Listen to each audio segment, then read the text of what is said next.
Ayan o, gardening time. Ito, maraming ang palaya. Para maraming kikil natin.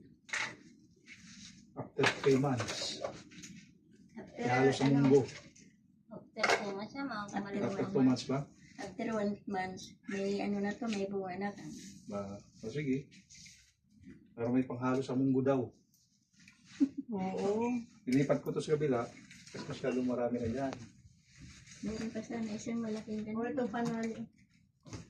Meron pa sana isang malaki. Ito, meron din dito. Meron din kami kamatis na maliliit.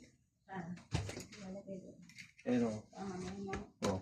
1, 2, 3, 4. 4 ang bunga. Panidya ka may sadakalan. Saan ang nililipat? Yan na. Hindi ko na, sana nakapulot pa kami na isang malaki na ganyan. Itong ngayon kita. Magagyatan doon. May konti lang naman yung kabila eh. Oo. Marami yan kasi. Itali mo na yung mga ano. Para hindi matuba. Dito wala pa siya. Kamayapan. Gaburat ko iti ko na nakita. Ano nga dito. Pangalam sa idaga pa. Hindi tayo manulan. Pinay. Ano maliwali na narabaw-diwara mo. Hanap mo. Ang dami mo. Hindi daw na May sapay mo, pag pipido at pain, tayo kung kurang tumugaw. hindi na matuyuan. Pido tayo nga pido ka. Gusto ko. Uga na.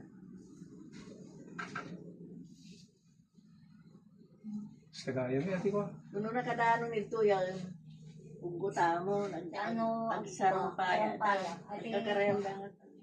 At ay umadutubong. Agungad na mo ganit. Kung nami kang kalayating ganyan, yung regala daro ka Hindi dito. sa ito, bagod na. Kanya da. Kinya na bagod. Iti kanya yun. Kaya pag may pumunta dyan Ay, kanya da sa bago. Ay, di ate lang kanya yan.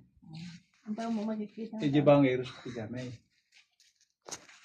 O mabalimpay kang kung may sadak tali dyan. Hirap sa nagpaisun na. Wala nang pala doon. Di ba may dalawa? Nilipat na. Agungad na. Ano daw na diyan? Ang gaganda na. Isang pa yun na dapat ba't ko di ba? Kaputi ko Pilipinas.